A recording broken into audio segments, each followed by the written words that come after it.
Thank you so much. I just wanted to take a quick moment before the start of today's show just to say thank you again for listening, but also this is the show's first interview with a very special guest, so I hope that you will, look past the sound qualities at time for the show.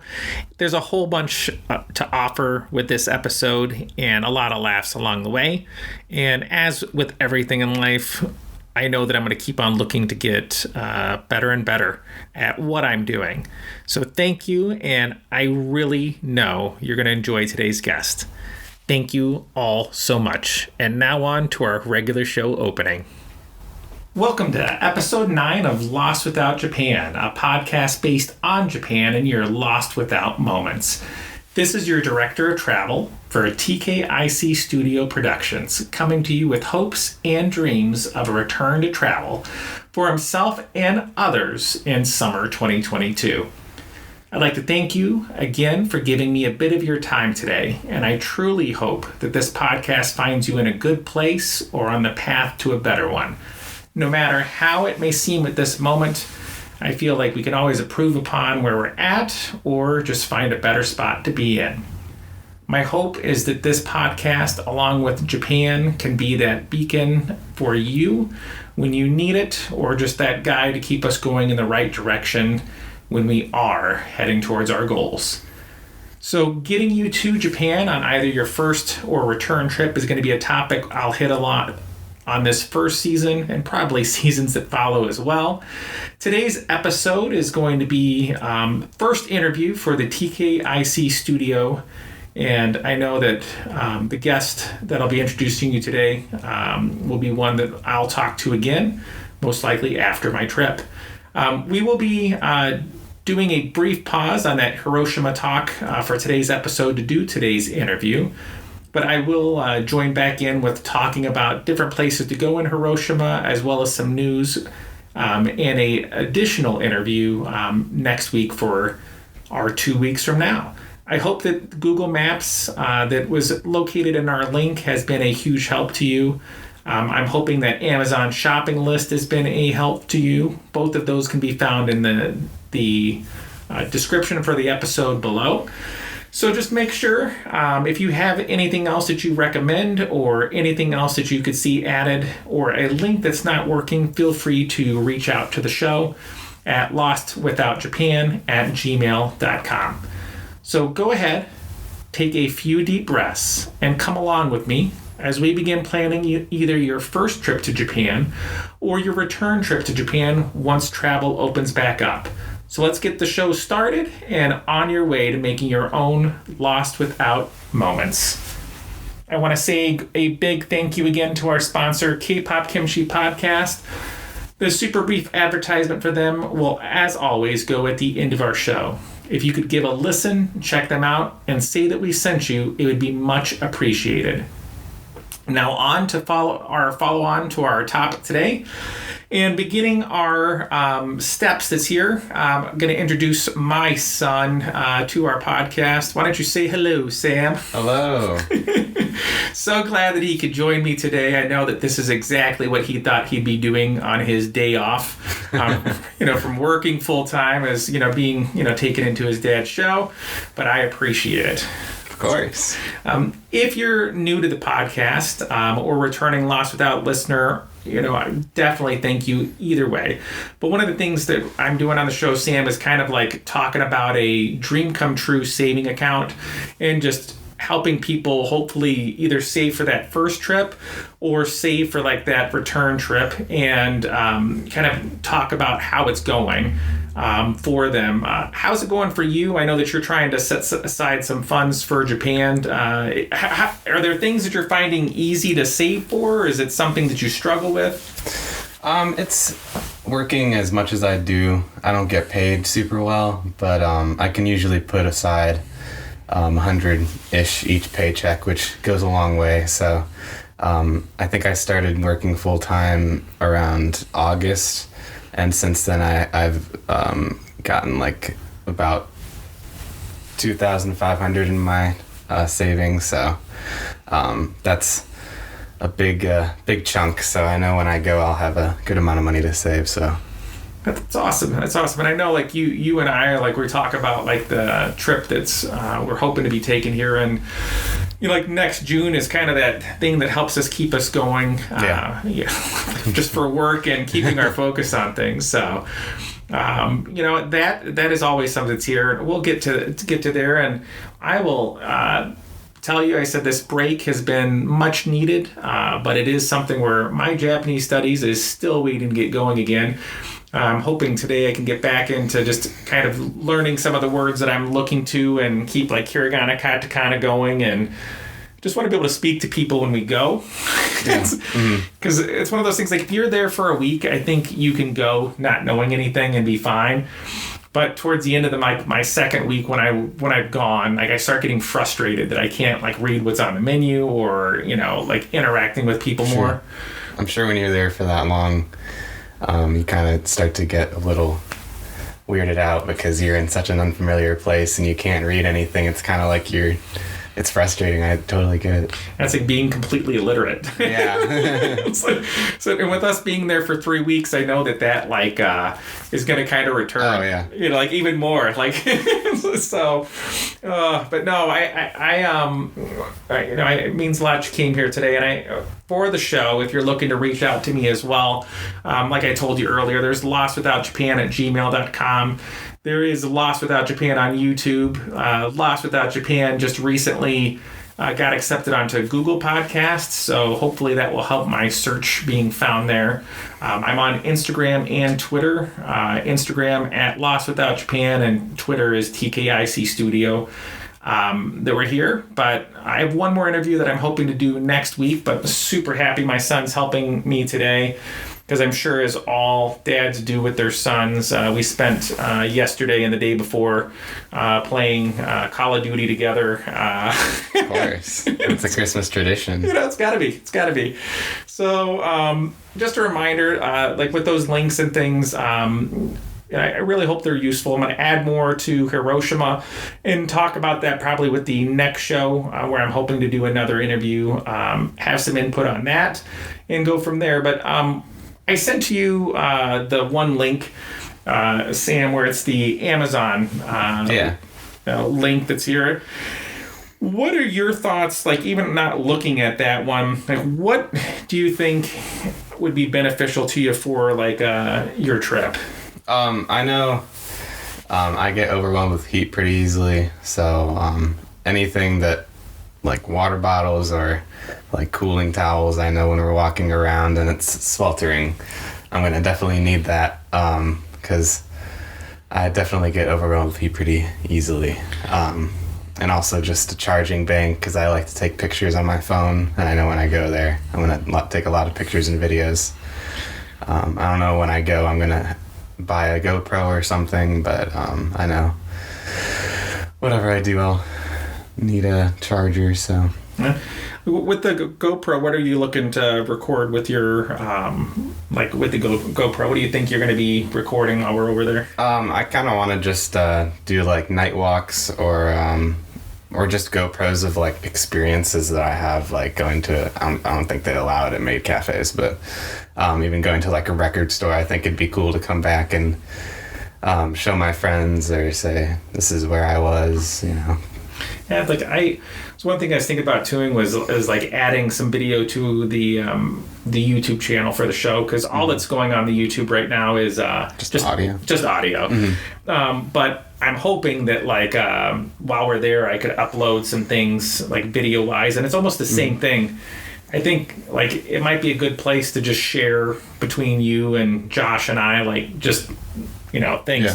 Because I bet like there's going to be things when you're out on your own that you end up finding that, you know, maybe we don't talk about, or, you know, I didn't experience, but being able to watch your stuff, that would be pretty cool. Yeah. I said, when I was kind of looking through the list and creating some things that were there, one of the things that, you know, always makes me laugh whenever I see it, but it is something that I do think is important, and I made sure to get for our trip, and that's portable toilet paper, son. Yes.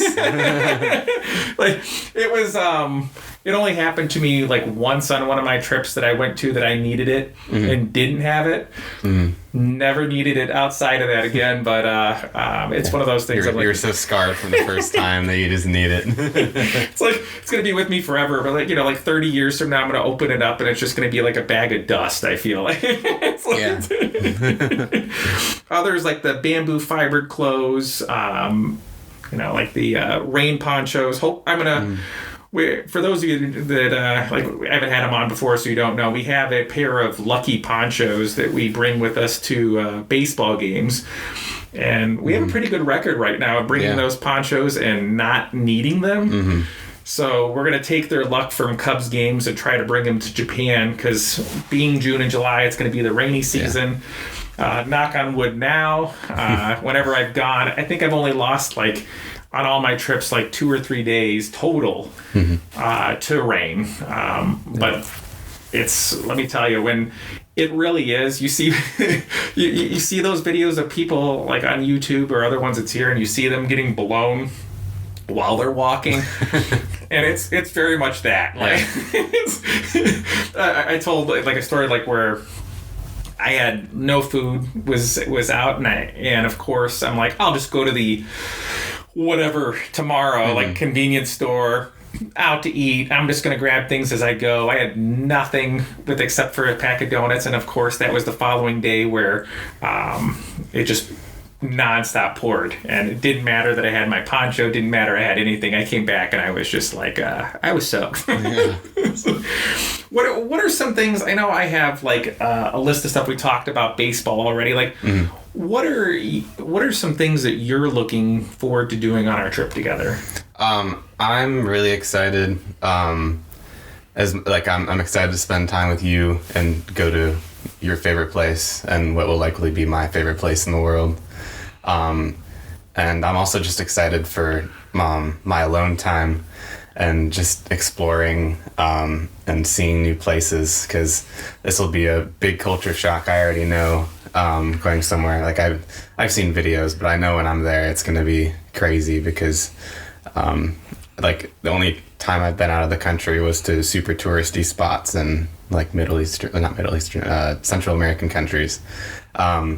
So this will be a very interesting experience, because I've never really experienced the super different culture before. So I think like like I told him, I said we went fishing together. It was like Costa Rica and Belize. We're fortunate enough to have the grandpa for you and dad for me, who pays for us to do these fishing trips every once in a while. But like, what do you think are going to be some differences? Because I know like most of the time we spend our time on a fishing resort. Right, yeah. Like this will be super different, just because I know like we're not even going just to Tokyo, where there's a lot of touristy stuff there, but we're also going to Hiroshima or places like Fukuoka, where it's not exactly tailored to tourists.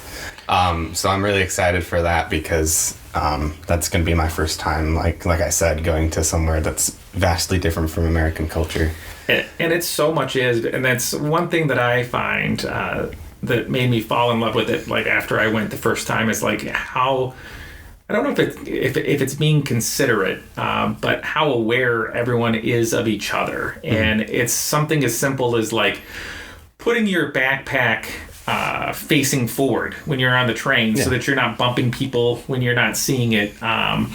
You know, it's not talking on the train or not talking loudly. It's like little stuff that you don't even realize how nice it is until you're there.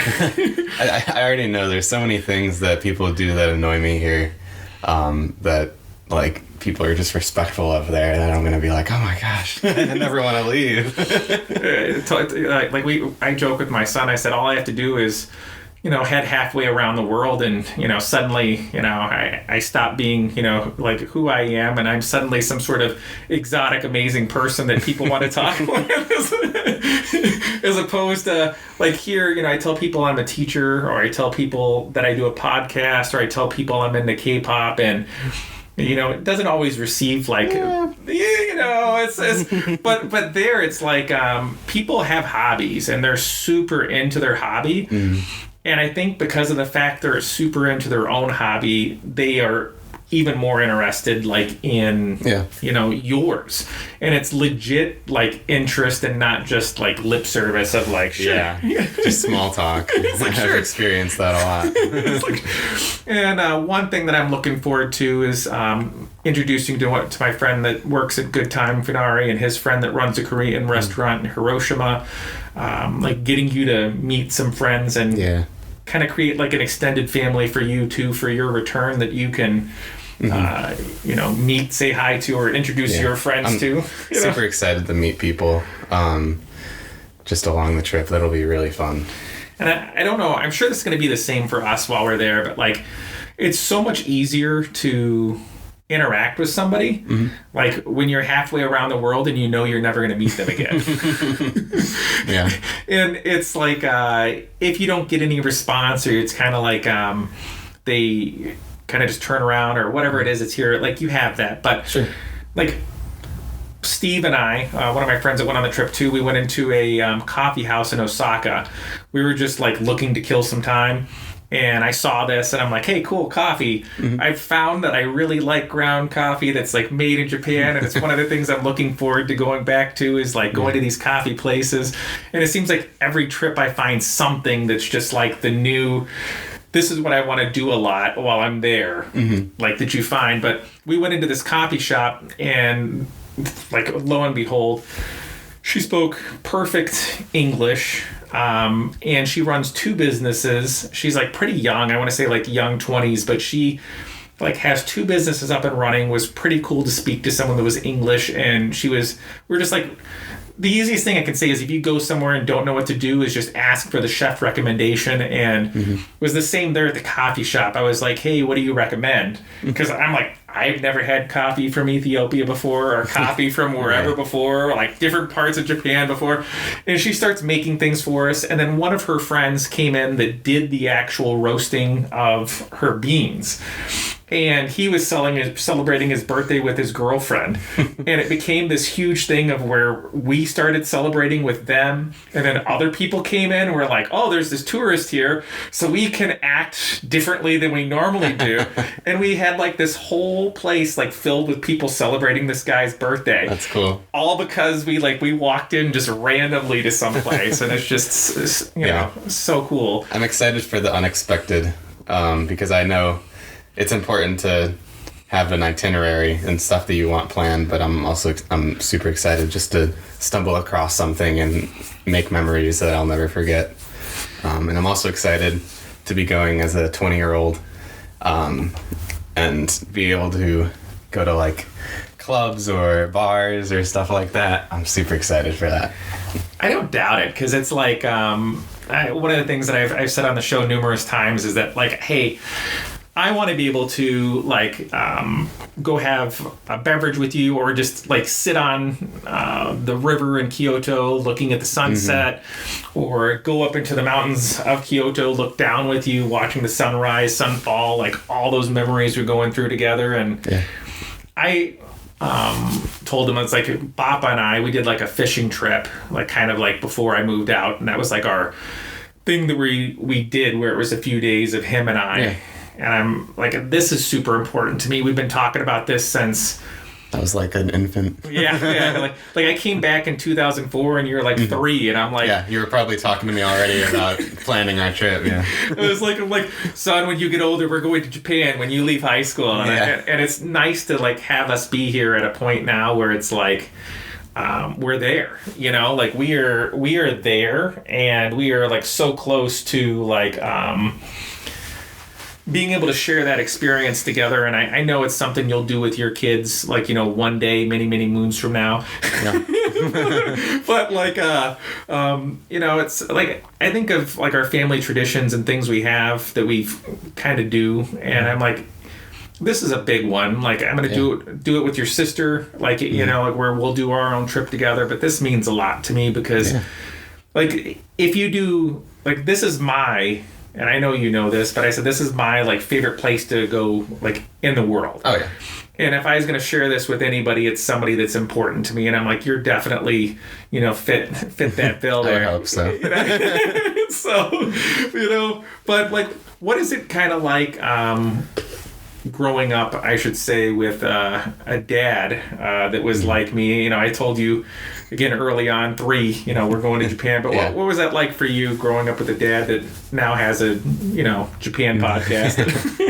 It was definitely unique because now it's becoming more acceptable to, which I'm very grateful for, just tell someone, oh, I watch anime, or oh, I like Japan. Like, it's very acceptable now. But when I was growing up through school, up until probably like sophomore year of high school, junior year of high school, it was still kind of looked down upon to like watch anime or stuff like that because I'm not really sure what it was. I'm sure I could write a whole paper about it that like influenced it, but I'm glad that kind of hit the lottery with my dad liking anime because I'm super knowledgeable now that my entire life has been like watching anime. So now anyone's like, oh yeah, I just started watching anime, and I'm like, ha ha ha, I have so many recommendations. I have totally not watched 150 series. And I blame it all on my dad. That's right. Learned it from watching you, Dad. I learned it from watching you. And then my friends never believe me when I tell them all that my dad is into. Until they meet him. They're like, makes sense. It's like, makes sense. He's a bigger nerd than you are. And that says a lot. It's like, I own it, let me tell you. Like my son is telling me, it's like, yeah, like a lot of times, like, no, there's no way you do this with your dad, or your dad, is into this or whatever. But they come into our, condo, they turn right and they see like a whole shrine of Lost in Translation. Yeah. Mm-hmm. They're like, okay, we believe you now. K-pop CDs. K-pop CDs, every dad has their very own K-pop light sticks that they took to concert. Yeah. But like, what are some things? I know, like, we're looking to go to baseball as one of the things there. Are there any teams in particular or stadiums that you want to visit? I really want to go to the Tokyo Dome. That's kind of a given because it's the most popular one. It's been featured in a lot of, it's like always where they do like where the American teams come over and play in Japan. That's usually where they do it. So that's like the one I'm most knowledgeable about.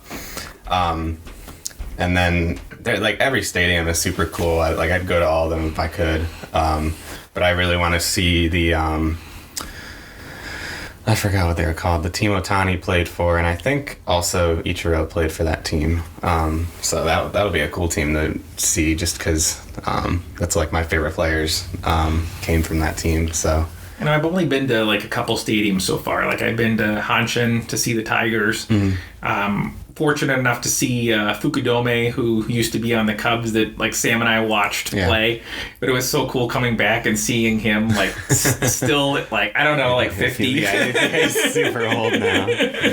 Like he was still playing and but like we're one of the parks that I want to go to is Hiroshima, because I've not seen the carp play. Yeah, it looks cool. And then we were talking about like Fukuoka, seeing like the going out there to see that stadium, which just looks like amazing with how it's retractable, the roof, like everything that looks there, and then the area in and around itself.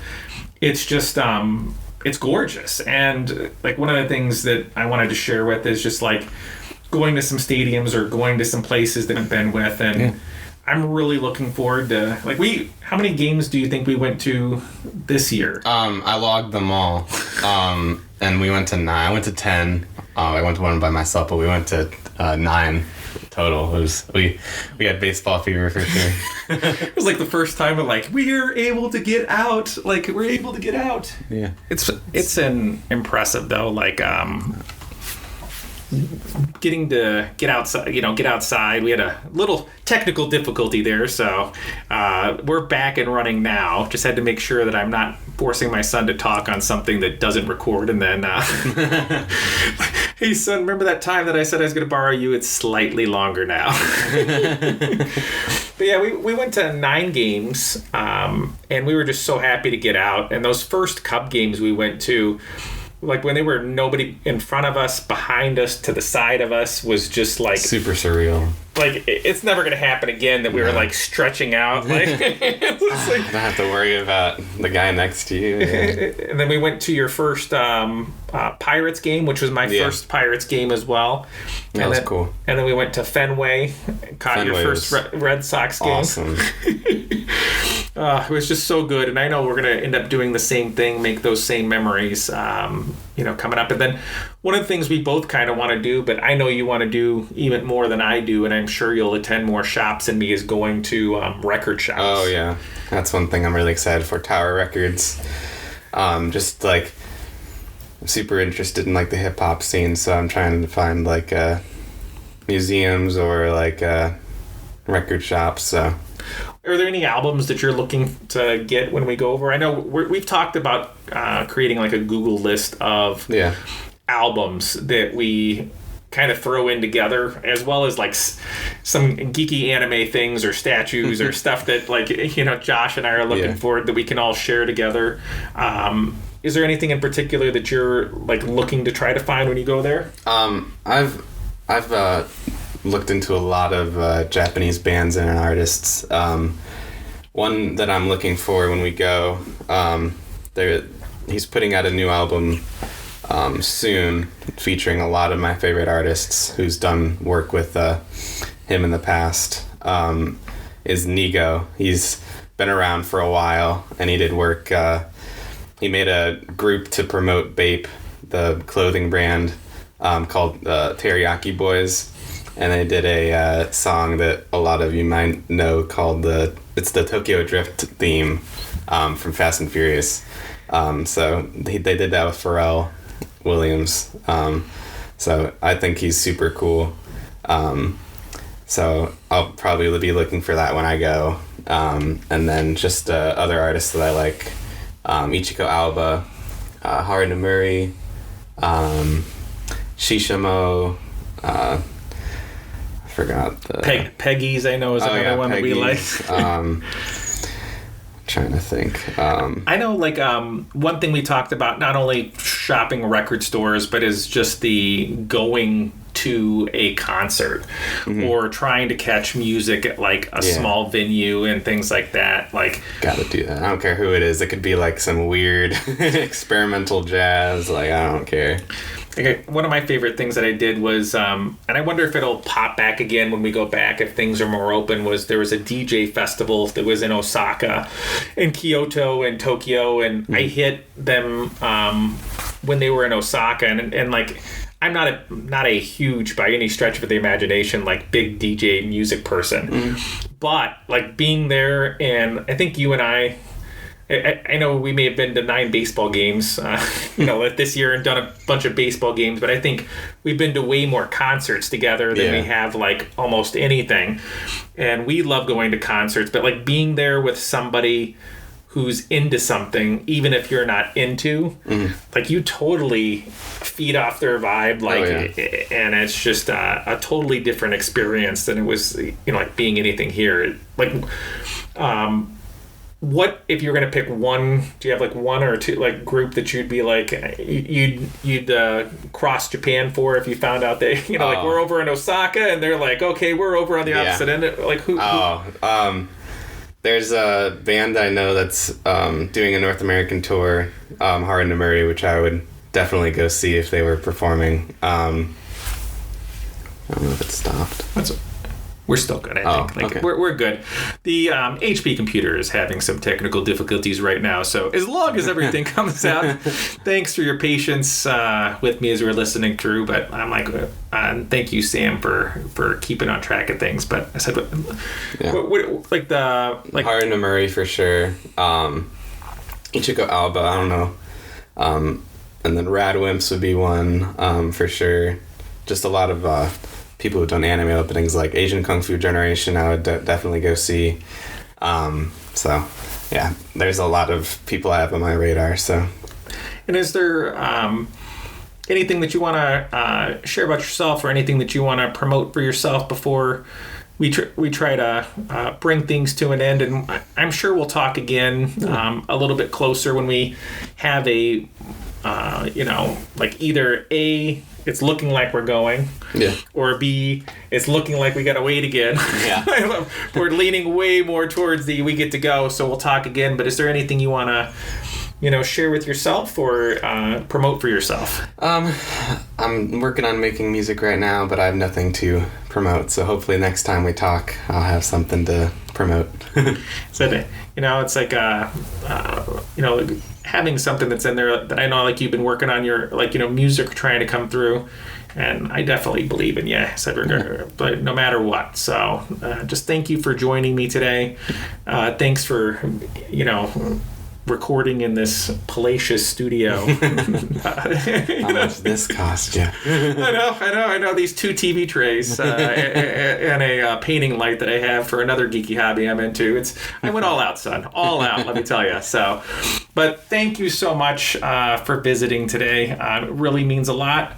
I've been looking forward to recording a show with my son for a while, so it's definitely made me smile knowing that it was going to be happening. So for housekeeping, if you could, please give a follow, comment on your favorite streaming service, and just for updates on the show, feel free to give a follow on Instagram or also on Twitter if you can find it. But Instagram is Lost Without Japan.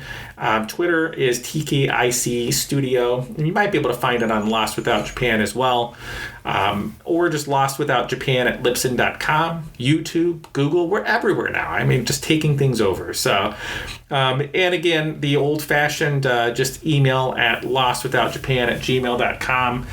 You can look forward to the next episode of the show arriving in 2 weeks, and we will continue our adventure, talking about Hiroshima, talking about some things that are there, and possibly including another interview as we begin to take you towards making your Lost Without Moments in Japan in episode 10.